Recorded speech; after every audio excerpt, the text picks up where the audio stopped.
کرتے ہیں جو ان کے اوپر وحی نازل ہوتی ہے، یہ صرف امتیاز صرف پیغمبر آخر کو حاصل ہے۔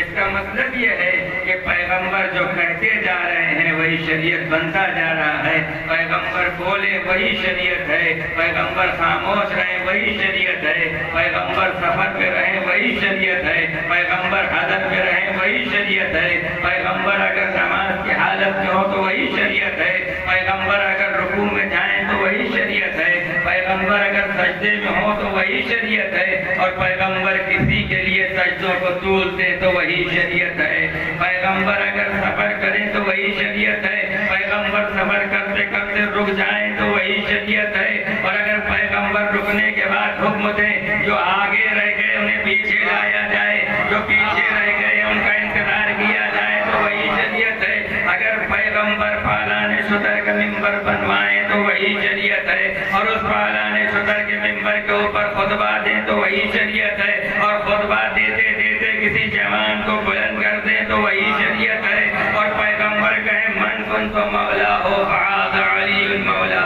تو یہی شریعت ہے۔ اے صلوات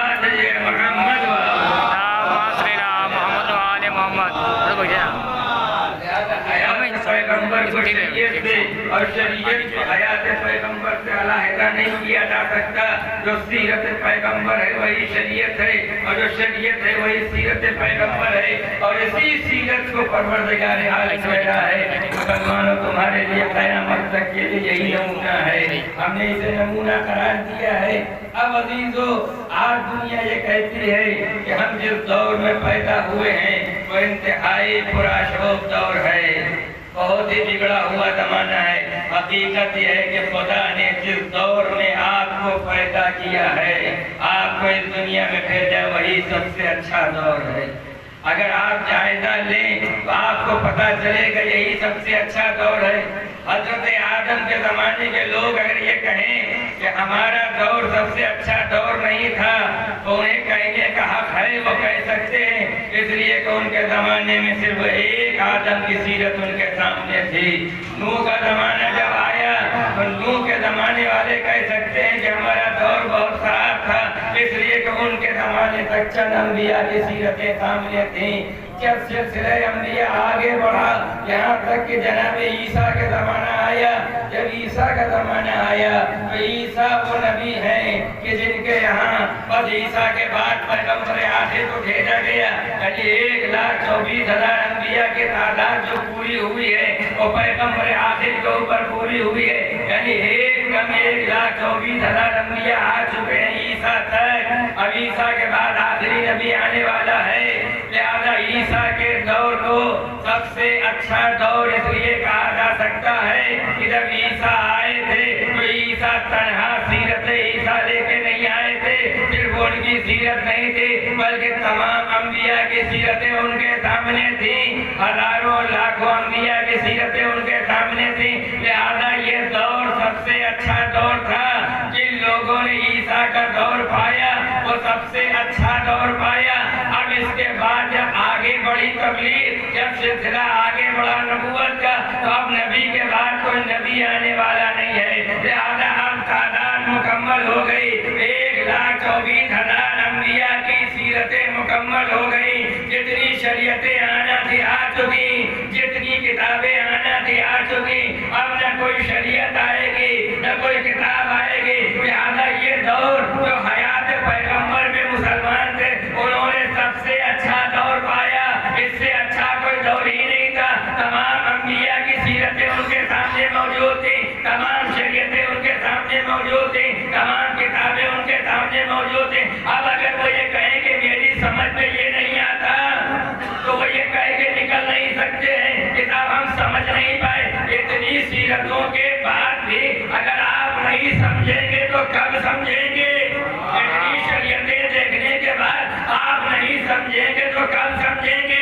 اتنی کتابیں نازل ہونے کے بعد آپ نہیں سمجھیں گے تو کب سمجھیں گے؟ اب سلسلہ اور آگے بڑھا، نبوت کا سلسلہ ختم ہو گیا، امامت کا سلسلہ شروع ہوا۔ جب امامت کا سلسلہ شروع ہوا تو مولا علی کا دور اس سے اچھا دور تھا، اس لیے ایک معصوم کی زندگی و سیرت کا اضافہ ہوا۔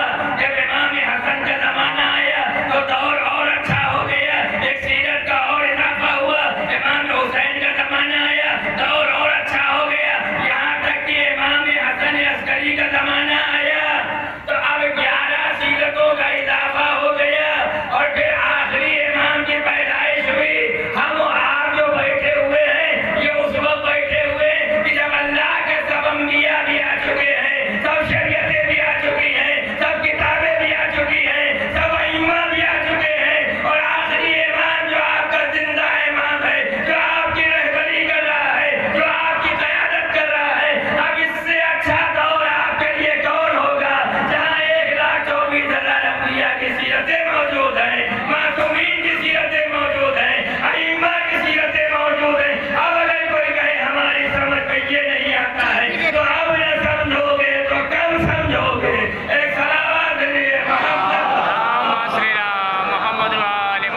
सीरत मासूमीन पे अमल करने का फायदा क्या है?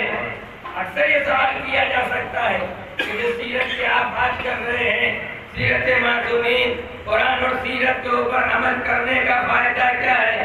देखिए, सबसे बड़ा फायदा ये है कि जब इंसान कुरान और सीरत के ऊपर अमल करता है, सीरत मासूमीन के ऊपर अमल करता है, पैगंबर इस्लाम और उनके अहले बैत की सीरत के ऊपर अमल करता है, तो इसका सबसे बड़ा फायदा देखना है तो आप इस दुनिया का जायजा लीजिए कि सीरत के ऊपर कौन अमल कर रहा है और उससे क्या फायदा हासिल हो रहा है। देखिए, दुनिया का दस्तूर ये है कि दुनिया में कुछ मुल्क छोटे होते हैं, कुछ हुकूमतें छोटी होती हैं, कुछ हुकूमतें बड़ी होती हैं। दुनिया की जो बड़ी बड़ी हुकूमतें होती हैं वो छोटी छोटी हुकूमतों को, छोटे छोटे मुल्कों को दबाना चाहती हैं। ज़्यादा दबाने के लिए वो उनके ऊपर पाबंदियाँ आयद करती हैं। वो पाबंदियाँ आयद करती हैं। पाबंदियाँ क्यों आयद की जाती हैं? ताकि ये मुल्क तबाह रहे, ये हमारे मातहत रहे, ये हमारी बात को माने, ये हमारे अफैल खरीदे। हम जो जिस चीज़ का रेट मुकर्रर कर दे मंडी में, इंटरनेशनल मंडी में वही रेट मुकर्रर किया जाए। ये मुल्क ऐसा मजबूर मुल्क हो जाए कि अपना ही सामान और उसके कोई दाम मुकर्रर न कर सके। जो दाम हम मुकर्रर कर दें, जो पैसे हम मुकर्रर कर दें, बस वही ये माने जाए। अब इसमें चाहे इनका खसारा और ये नुकसान, लिहाजा पाबंदियाँ आयद की जाती हैं। सच बताइए, जब बड़े बड़े मुल्क किसी छोटे मुल्क के ऊपर पाबंदी लगाते हैं तो परेशान कौन होता है? परेशान किसे होना चाहिए? होना ये चाहिए कि जो मुल्क पाबंदी लगा रहा है वो ताकतवर मुल्क है, तो परेशान उसको न होना चाहिए, उसे मुतमईन होना चाहिए। मगर जिसके ऊपर पाबंदी लग रही है परेशान उसको होना चाहिए। मगर होता क्या है, दुनिया में एक वाहिद मुल्क है जिसे ईरान कहते हैं, जहाँ पाबंदियों पे पाबंदियाँ लगाई जा रही हैं, मगर न हुकूमत परेशान है, न अवाम परेशान है, न मुल्क परेशान है। 40 साल से मुल्क भी तरक्की कर रहा है, अवाम भी तरक्की कर रहे हैं, हुकूमत भी मजबूत और मुस्तहकम हो रही है। इसका सबब क्या है? परेशान उनको होना चाहिए जो पाबंदी लगा रहे थे, उनको परेशान न होना चाहिए था, परेशान इनको होना चाहिए था। मगर हकीकत ये है कि 40 साल के अरसे में कोई एक वाक़या ऐसा रूनुमा नहीं हुआ कि जहाँ ये कहा जा रहा हो कि कंपनी का घाटा हो गया, हम मुलाजिमीन को निकाल रहे हैं। कभी ईरान की तरफ से ये ऐलान नहीं हुआ। हाँ, ये परेशानियां अगर इक़्तिसादी नजर आएंगी तो वहाँ नजर आएंगे। जो मुल्क को पाबंदी लगा रहा है वो कह रहा है कि हमारे माशियात ऐसे नहीं है, हम इतने अफराद को रख नहीं सकते हैं, हम निकाल रहे हैं। ये कंपनियों का बंद होना, ये मुलाजिमतों का छोड़ देना और निकाल देना, परेशान उनको होना चाहिए। मगर वो परेशान है, मुतमईन ये है जिस पर पाबंदी लगाई गई वो मुतमईन है। जो पाबंदी लगाने वाला है उसके इक़्तिसादी हालात भी बर्बाद हो गए, उसके माशियात भी बर्बाद हो गए। मगर वो जिस पर पाबंदी लगाई गई वो तरक्की कर रहा है। इसका सबब क्या है? इसका सबब ये है कि ईरान हुकूमत ऐसी हुकूमत है जहाँ कुरान और सुन्नत और सीरत अहले बैत के ऊपर अमल होता है, जहाँ सीरत अहले बैत के ऊपर अमल होता है, वहाँ पाबंदियाँ चाहे जितनी बढ़ा की जाए मगर हालात साथियान रहते हैं। एक सलावत करिए मोहम्मद वाले मोहम्मद। सीरत अहले बैत के ऊपर अमल करने का सबसे बड़ा फायदा ये है कि दुनिया की परेशानियाँ चाहे जितनी तुम्हारे सामने आ जाए, मगर जब अहले बैत और रसूल और अहले बैत की सीरत तुम्हारे सामने होगी, जब उस पर अमल करोगे तो खुद बहुत दरवाजे खुल जाएंगे, मुश्किलात बहुत आसान हो जाएंगे। लिहाजा यही सीरत अहले बैत का, मोहम्मद आले मोहम्मद अलैहिस्सलातु वस्सलाम की सीरत के ऊपर अमल करने का सबसे बड़ा फायदा है। अब इसी सीरत के लिए कुरान आवाज़ दे रहा है, लक़द कान लकुम फी रसूलिल्लाहि उस्वतुन हसना। ए मुसलमानों, अल्लाह का रसूल तुम्हारे लिए बेहतरीन नमूने अमल है। यानी इसकी सीरत के ऊपर अमल करोगे तो तुम दुनिया में भी नजात पाओगे और आखिरत में भी नजात पाओगे। आज جو سیرت پیغمبر کا تعلق ہے یقیناً پیغمبر کی زندگی اسوہ ہے، پیغمبر کی سیرت ہمارے لیے نمونہ ہے اور قیامت تک رہے گی۔ مگر سوال یہ پیدا ہوتا ہے کہ جب پیغمبر کی شخصیت کے اوپر نگاہ ڈالی جاتی ہے تو پیغمبر مرد ہیں، پیغمبر مرد ہونے کی حیثیت سے نمونہ عمل ہیں۔ ہو سکتا ہے کہ ازواج کے حلقے، ہو سکتا ہے خواتین کے حلقے سے یہ آواز اٹھے کہ پیغمبر مرد ہیں، لہذا خواتین اپنی بعض تکالیف شریعہ کی بنیاد کے اوپر کہہ سکتے ہیں کہ اللہ نے امت میں پیغمبر کو نمونہ عمل ضرور قرار دیا ہے، مگر پیغمبر مردوں کے لیے مکمل نمونہ عمل ہو سکتے ہیں، ہم خواتین کے لیے کوئی نمونہ عمل نہیں ہے۔ ہو سکتا ہے تو یہ کہے کہ ہم خواتین کے لیے کوئی نمونہ عمل نہیں ہے، اور تو اب ہو سکتا ہے جب خواتین کے نمونہ عمل کی بات آئی تو کسی گوشے سے ازواج کی آواز اٹھے کہ ازواج النبی خواتین عالم کے لیے نمونہ عمل ہیں۔ ہاں، ازواج النبی خواتین عالم کے لیے نمونہ عمل ہو سکتی تھی، مگر ازواج کے عادات و اقوال و صفاتوں کے ساتھ ڈسکشن کوشش کرتے ہوئے صرف اتنا ہی کہہ دینا کافی ہے کہ لا ولد ازواج اولاد والی عورتوں کے لیے نمونہ عمل نہیں ہو سکتی ہے۔ لہذا نمونہ عمل وہ عورت ہوگی کہ جو صرف عورت نہ ہو بلکہ عورت کے تین کردار ہیں، عورت بحیثیت دختر، عورت بحیثیت زوجہ، عورت بحیثیت ماں۔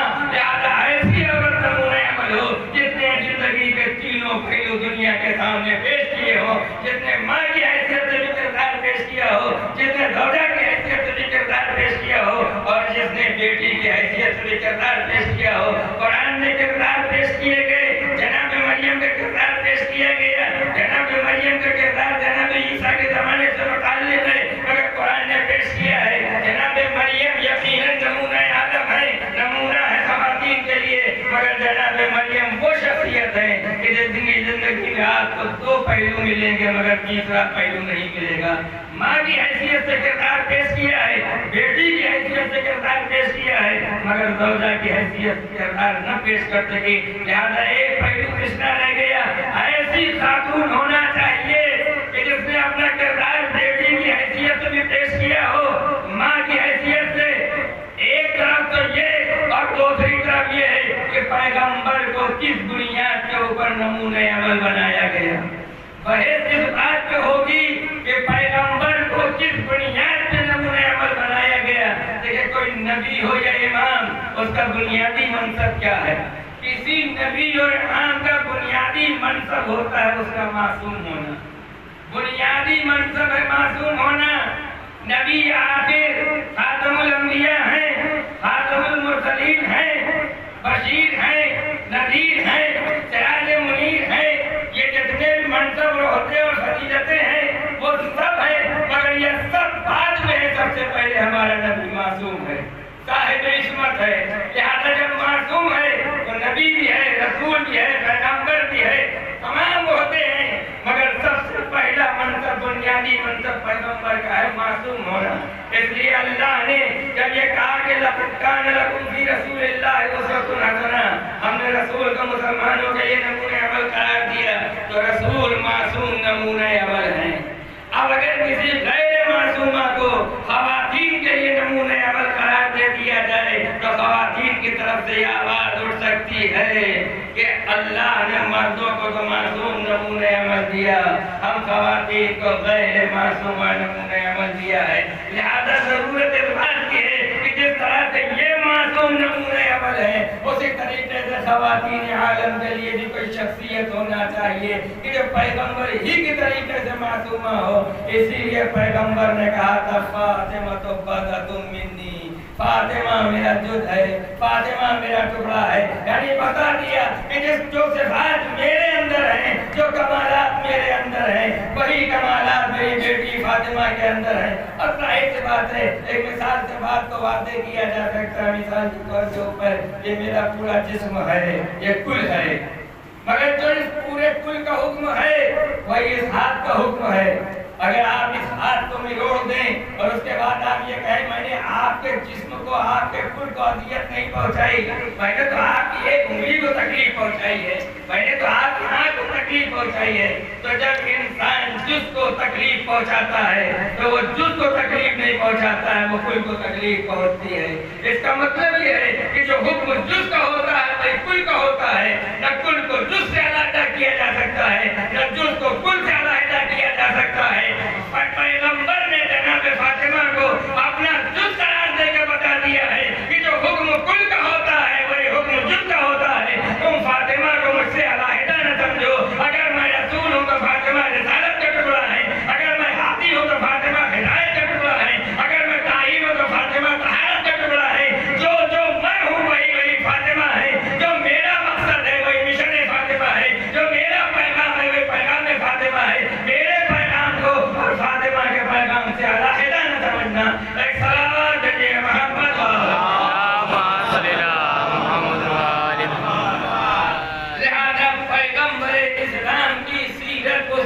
मुकम्मल हो ही नहीं सकती है कि जब तक सीरत पैगंबर में सीरत जनाब सैयदा को शामिल न किया जाए। जनाब सैयदा क्या मिली, शहजादी क्या मिली कि पैगंबर इस्लाम की सीरत मंजिल तकमील तक पहुंच गई।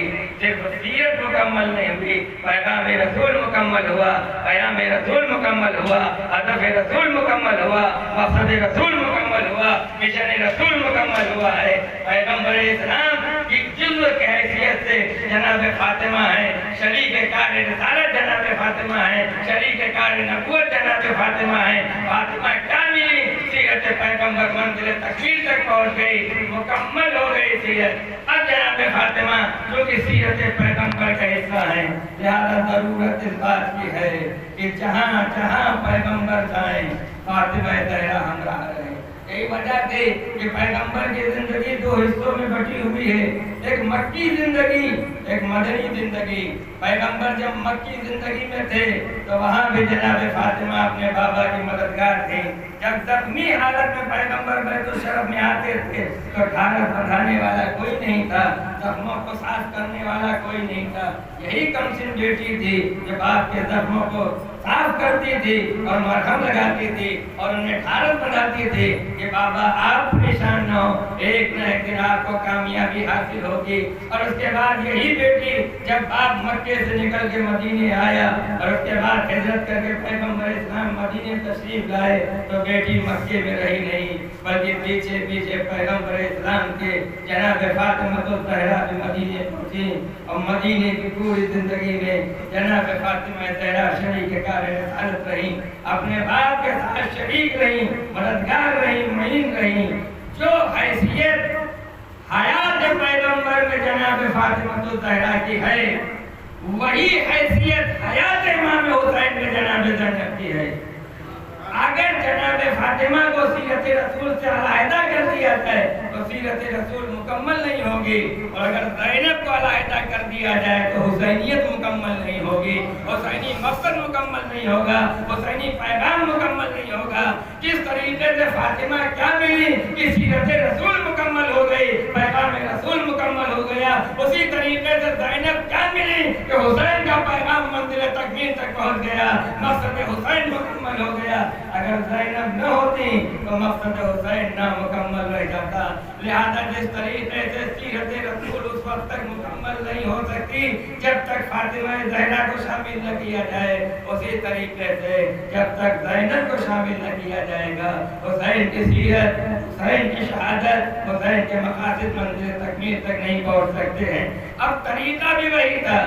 अगर पैगंबर मक्के से निकल के मदीने आए और इधर इमाम हुसैन मदीने से निकल के मक्के गए, जब वो मक्के से निकल के मदीने आए तो जनाब फातिमा भी हमरा थी। जनाब ज़ैनब का भी यही तरीका है, जब भाई मदीने से निकल के गया है मक्के की तरफ रवाना हुआ है। अब इसके बाद इमाम हुसैन अलैहिस्सलाम ने अपने सफर का इरादा किया, तो इरादा सफर जब हुआ, इज़हार सफर हुआ, तो जनाब ज़ैनब ने सवाल किया, भैया मैं भी आपके साथ जाना चाहती हूँ। इमाम हुसैन ने कहा अब्दुल्ला से इजाजत ले लो। बाशऊर भाई की बहन थी, लिहाजा चादर ओढ़ी, जनाब अब्दुल्ला के घर आई, इजाजत मांगी, जनाब अब्दुल्ला ने इजाजत दे दी। और सिर्फ इजाजत ही नहीं दी, कहा जा रही हो तो मेरी तरफ से अगर कोई वक्त बुरा पड़े तो मेरे बच्चों को मेरे इमाम के कदमों के ऊपर कुर्बान कर देना। जनाब मोहम्मद को हमराह किया, इमाम हुसैन अलैहिस्सलाम निकले हैं तो मदीने से ये ऐलान करके निकले थे कि मैं अपने नाना की उम्मत की इस्लाह के लिए जा रहा हूँ। ये सफर शुरू हुआ है तो इस्लाह उम्मत के दायरे से शुरू हुआ है और इसी मकसद के तहफ़्फ़ुज़ के लिए ज़ैनब जा रही हैं। अब सवाल ये पैदा होता है इस माशरे की इस्लाह की ज़रूरत कैसे पड़ी। देखिए इमाम हुसैन अलैहिस्सलाम से जो मुतालिबा बैत किया गया था वो यजीद की तरफ से था। मुतालिबा बैत वलीद ने किया था यजीद के हुक्म के ऊपर अमल करते हुए, लिहाजा टकराव जो था ये यजीद से था या वलीद से था। अगर इमाम हुसैन जब निकलने लगे तो ये नहीं कहा कि मैं यजीद के खिलाफ जा रहा हूँ, हुकूमत यजीद के खिलाफ मैंने क़याम दिया है, यजीद से टकराव के लिए जा रहा हूँ, वलीद से टकराव के लिए जा रहा हूँ। मुतालिबा बैत उम्मत की तरफ से हुआ ही नहीं था। जब मुतालिबा बैत उम्मत की तरफ से नहीं हुआ था तो इस्लाह उम्मत का सवाल कैसे उठा? क्यों इमाम ने कहा कि मैं उम्मत की इस्लाह के लिए, इमाम को कहना चाहिए था कि मेरा इरादा कसर यजीद की तरफ है, मेरा टकराव यजीद से है, मैं हमला करूंगा तो कसर यजीद के ऊपर। ये जवाब तो तब हुसैन देते कि जब हुसैन को जमीन जीतना होती, जब मुल्क जीतना होता, जब कसर शाम जीतना होता तो हुसैन सीधे मदीने से शाम पहुंचते और कसर शाम के ऊपर अपने फतह का झंडा लहरा देते। कोई बड़ी बात नहीं थी, मगर हुसैन जमीन जीतने के लिए नहीं निकल रहे हैं, ममलिकत जीतने के लिए नहीं निकल रहे हैं, हुकूमत फतह करने के लिए नहीं निकल रहे हैं। हुसैन ने कहा हम इस्लाह उम्मत के लिए निकल रहे हैं। फर्जंद रसूल इस्लाह उम्मत का मसला कैसे उठ गया? उम्मत की तरफ से मुतालिबा बैत नहीं हुआ था। नहीं नवाज़ रसूल जवाब दे, देखो दुनिया में जब फिरौन आया था तो अल्लाह ने उसे फिरौन नहीं बनाया था, नमरूद को अल्लाह ने नमरूद नहीं बनाया था, यजीद को अल्लाह ने यजीद नहीं बनाया है। फिरौन को फिरौन बनाने वाला मुआशरा है, नमरूद को नमरूद बनाने वाला मुआशरा है, यजीद को यजीद बनाने वाला मुआशरा है। लिहाजा हुसैन ने कहा इस्लाह उम्मत के लिए जा रहे हैं, यानी बता दिया कि जिस मुआशरे के देन यजीद है क्यों ना उस मुआशरे की इस्लाह कर दी जाए ताकि इस यजीद के बाद कोई दूसरा यजीद न उभरे।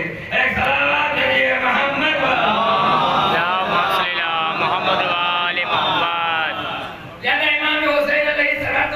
अपने मकासद में कहां तक कामयाब हुए, शहादत उलमा को कहां तक कामयाबी हासिल हुई?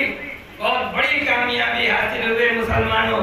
अगर गौर करोगे फर्जंद रसूल की शहादत कहां तक कामयाबी, उसका असर कहां तक हुआ, जनाब ज़ैनब के फतवों का असर कहां तक हुआ, इस्लाह उम्मत का जो बेड़ा उठाया था वो इस्लाह किस मंजिल तक इमाम हुसैन ने कर ली।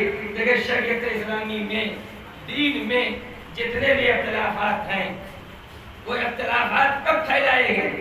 कि जितने भी इख्तिलाफात मुसलमानों के दरमियान में हैं, जितने भी इख्तिलाफात हैं, जिनसे फिरके बने हैं, बहुत से तबकात जुड़वा हुए हैं, ये जितने भी इख्तिलाफात हैं ये सब वाक़ई करबला से पहले। कोई एक इख्तिलाफ आप वाक़ई करबला के बाद नहीं दिखा सकते। मिसाल के तौर के ऊपर अलहम्द की जगह के ऊपर आमीन को लाया गया, ये वाक़ई करबला से पहले। बिस्मिल्लाह को जुज़्व कुरान की हैसियत से इनकार किया गया, ये वाक़ई करबला से पहले हुआ है। हाथ खोल के और हाथ बांध के नमाज पढ़ने का जो फर्क हुआ है ये भी वाक़ई करबला से पहले हुआ है। इस तरह के जितने भी इख्तिलाफात हैं सब वाक़ई करबला से पहले के हैं। इमाम हुसैन अलैहिस्सलाम ने अपनी शहादत और कुर्बानी को पेश करके यानी क़यामत तक के लिए बातिल परस्त हुक्मरानों के शरीयत मोहम्मदी की तरफ जो बढ़ते हुए कदम थे उनको रोक दिया है। और कोई दुनिया का हुक्मरान फिर इतनी हिम्मत न कर सका कि शरीयत मोहम्मदी की तरफ बढ़ के इसमें किसी तरीके का इख्तिलाफ फैला है। यही इमाम हुसैन की सबसे बड़ी कामयाबी है कि वाक़ई करबला के बाद फिर कोई इख्तिलाफ नहीं हुआ शरीयत इस्लामी में। जितने इख्तिलाफात होना थे वहीं के ऊपर मामला रुक गया है।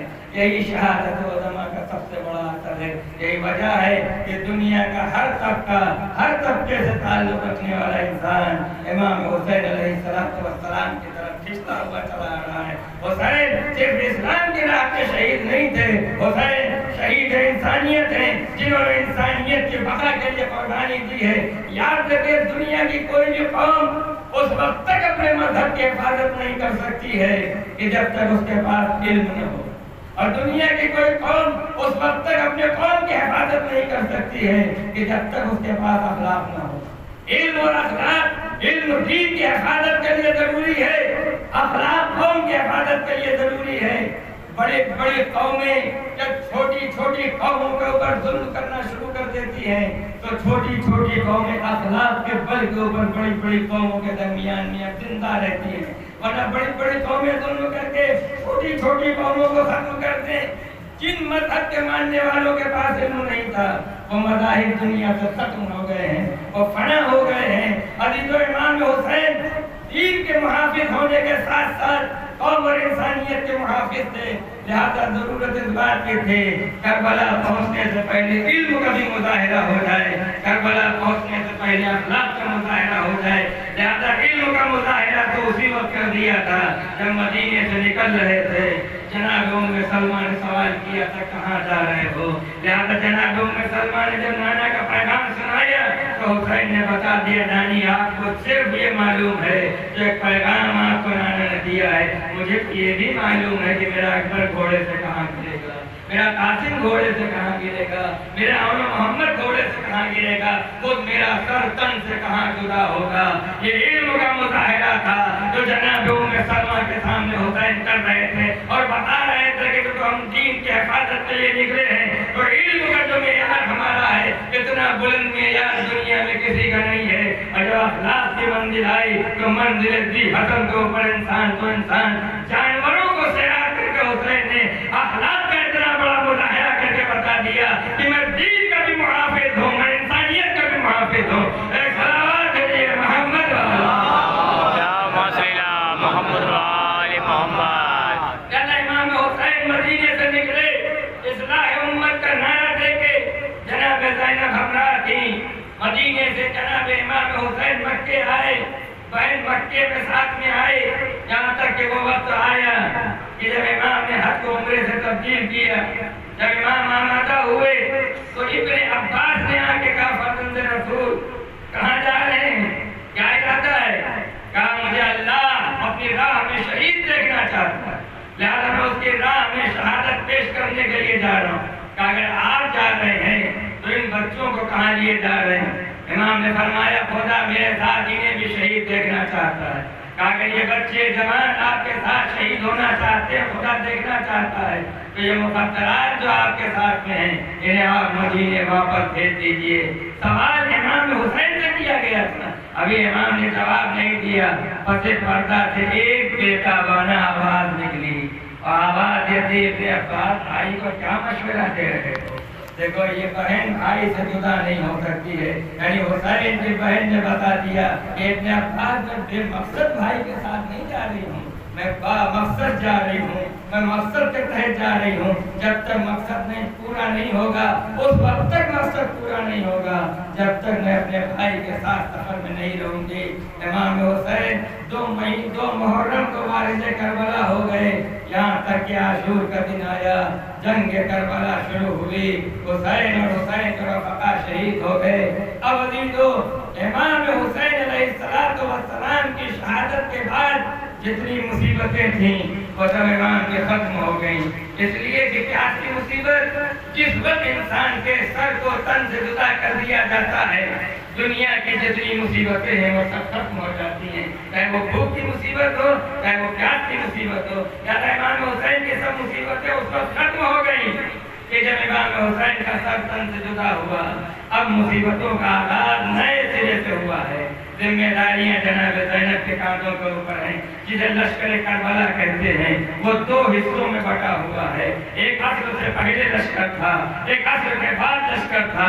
عصر سے پہلے جو لشکر تھا اس میں میمنے پہ حبیب تھے، میسرے پہ زہیر تھے، قلب لشکر امام جناب عباس تھے، سردار لشکر امام حسین علیہ السلام تھے. عصر کے بعد جو لشکر تیار ہوا اس میں میمنے پہ حبیب نہیں ہے، میسرے پہ زہیر نہیں ہے، میمنے پہ زینب ہے، میسرے پہ ام کلثوم ہے. قلب لشکر के ऊपर इमाम ज़ैनुल आबिदीन है और सरदार लश्कर की हैसियत से इमाम ज़ैनुल आबिदीन है। सिपाही सकीना है, सिपाही रुकैया है।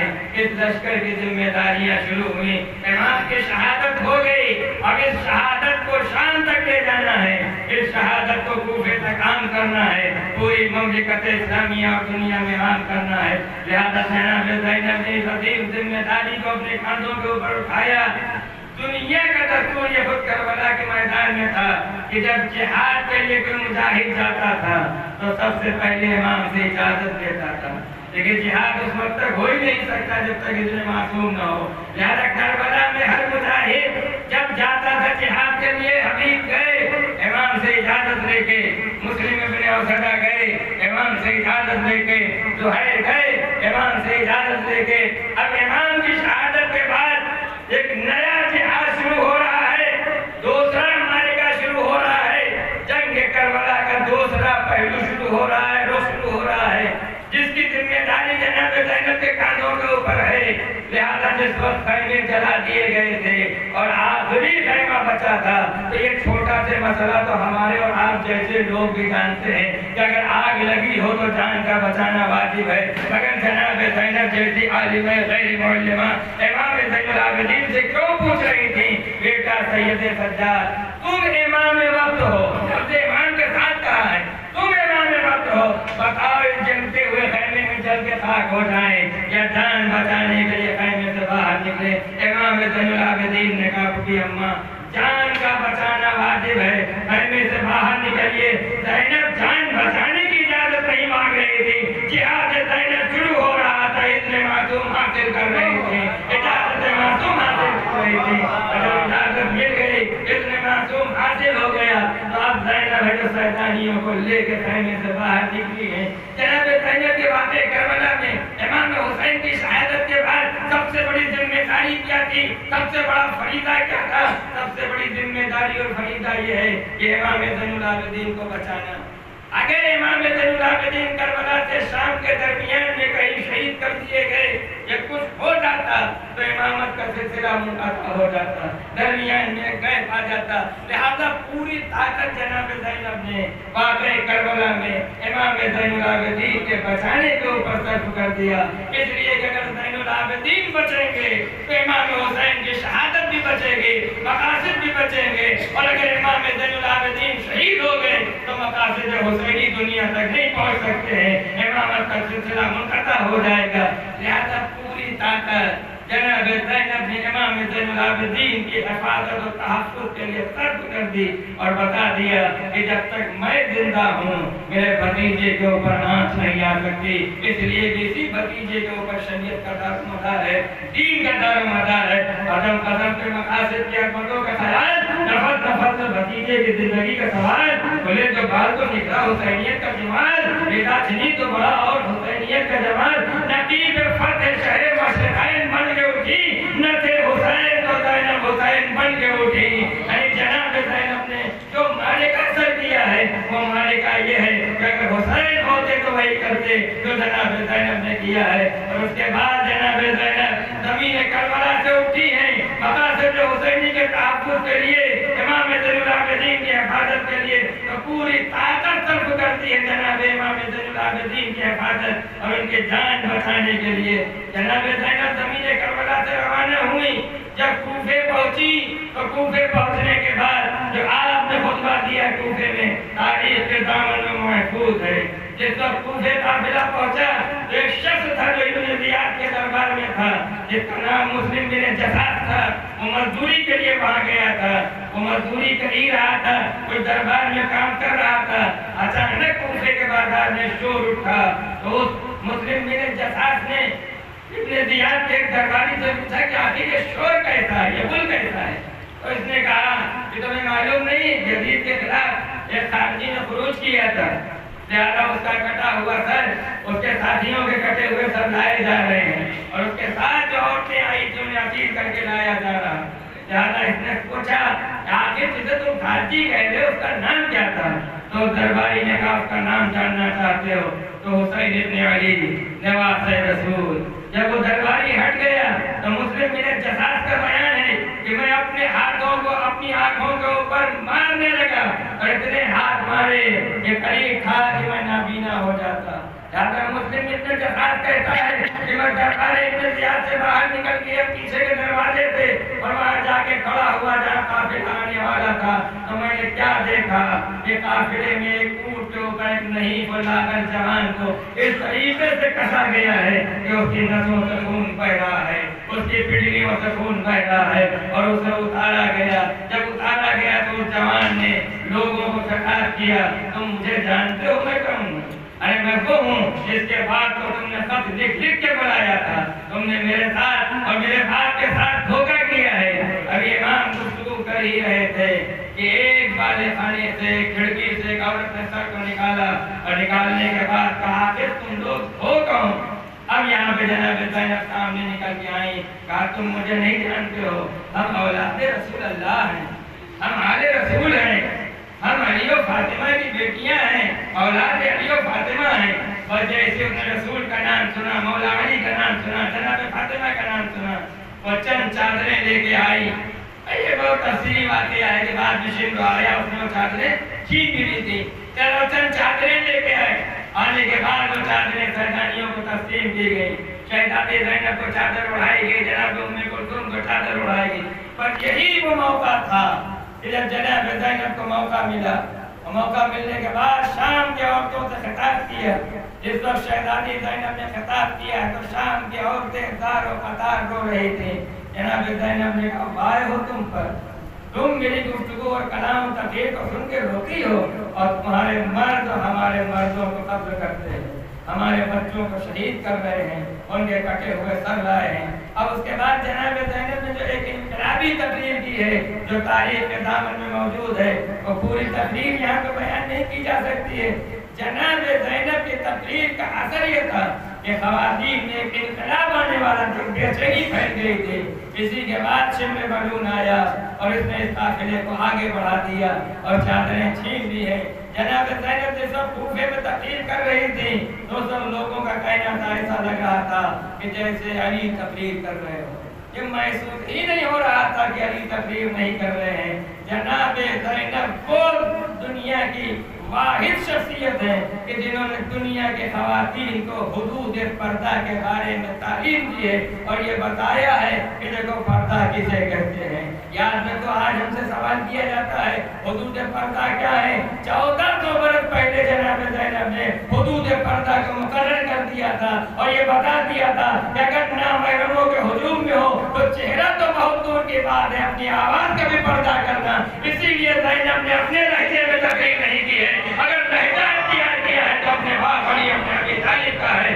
इसीलिए जनाब ज़ैनब को ज़ैनब कहा जाता है। ज़ैनब बनाई है ज़ैन और अब्द मुरक्कब से, यानी वो जो अपने बाप का आईना हो, वो जो अपने बाप की ज़ीनत हो। जनाब ज़ैनब ने अपनी तकरीरों के जरिए गोया के दुनिया को बता दिया कि देखो हम अपने बाप की आईनादार हैं, हम अपने बाप की सीरत के आईनादार हैं, हम अपने बाप के उनकी नुमाइंदा हैं, हम अपने बाप की जानशीन हैं। देखो जिस तरीके से मेरा बाप तकरीर करता था उसी तरीके से हम भी पैगाम आते आए और पैगाम आते खुदा और रसूल दुनिया तक पहुंचा रहे हैं। अब इसके बाद ये काफिला जब शाम की मंजिल में पहुंचा तो जो कि जनाब ज़ैनब अब तक इमाम ज़ैनुल आबिदीन को बचा के लाई थी, अब जरूरत इस बात की है कि अब यहाँ तक बचा के ले आई है, इसके आगे कोई वाक़या ऐसा न हो कि जनाब ज़ैनुल आबिदीन की जान खतरे में पड़ जाए। दरबार यज़ीद में काफिला पहुंच गया, तारुफ की मंजिल आई। जब तारुफ की मंजिल आई है तो जनाब ज़ैनब बिन्त अली का तारुफ कराया गया और उसके बाद तमाम बीवियों का तारुफ कराया गया। आखिर में इमाम ज़ैनुल आबिदीन को पेश किया गया। जिस वक्त इमाम ज़ैनुल आबिदीन को पेश किया गया है तो यज़ीद को फैज़ आया और फैज़ आने के बाद उसने कहा ये जवान कौन सा है जो हमारे सामने खड़ा है? कहा इसे अली इब्न हुसैन कहते हैं। अली इब्न हुसैन कहते हैं बच कैसे गया, इसे कत्ल हो जाना चाहिए। तो मैंने हुक्म दे दिया था कि कोई जवान बचने न पाए। ये जवान कैसे बच गया? किसी ने कहा ये बीमार था, बीमारी के सबब मैदान में आ नहीं सका इसलिए ये बच गया। यज़ीद तो गैर और बढ़ा, अभी हमारे सामने इसे कत्ल कर दिया जाए।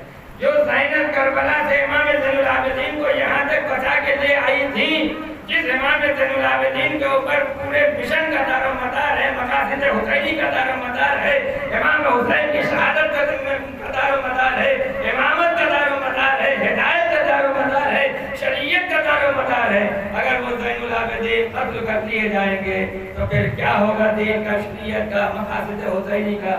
लिहाजा जिस वक्त इमाम ज़ैनुल आबिदीन के कत्ल का हुक्म दिया है तो उस वक्त जनाब ज़ैनब हैं जो सीना सिपर बन गई और आके सामने खड़ी हुई आवाज दी, ए बेटा सैयद सज्जाद, जब तक ये भूमि है उस वक्त तक तेरे गले के ऊपर तलवार नहीं चल सकती है, पहले मेरे गले के ऊपर तलवार चलेगी, तब तेरे गले के ऊपर तलवार चलेगी। अब जरा तारीख उठा के देखें कि ये तरीका किसका था। जब शाद अबू तालिब में पैगंबर इस्लाम रहा करते थे तो उस वक्त जनाब अबू तालिब यही कहते थे, मेरा बेटा कत्ल हो जाए मगर आमिना का लाल महफूज रहे। ज्यादा पैगंबर के बिस्तर के ऊपर मौला अली को लिखाते थे, किस हौसले के साथ, किस हज़्म के साथ कि मेरा बेटा कत्ल कर दिया जाए मगर आमिना का लाल महफूज रहे, अब्दुल्ला का जाया महफूज रहे। यानी अपने बेटे का गला पेश कर रहे थे कि अगर शफून मारा भी जाए तो मेरा बेटा अली कत्ल हो जाए, आमिना का लाल महफूज रहे। जो अबू तालिब का जज्बा है वही जनाब ज़ैनब का जज्बा है, जो कुर्बानी अबू तालिब की थी, जो ईसार अबू तालिब का रिसालत के साथ था, वही ईसार, वही कुर्बानी जनाब ज़ैनब की इमामत के साथ में है। अगर अबू तालिब अपने बेटे को न लिटाते तो 17 रसूल कत्ल हो जाते और अगर ज़ैनब अपना गला न रखते तो सिलसिला इमामत मुनक़ता हो जाता। एक सलावत भेजिए मोहम्मद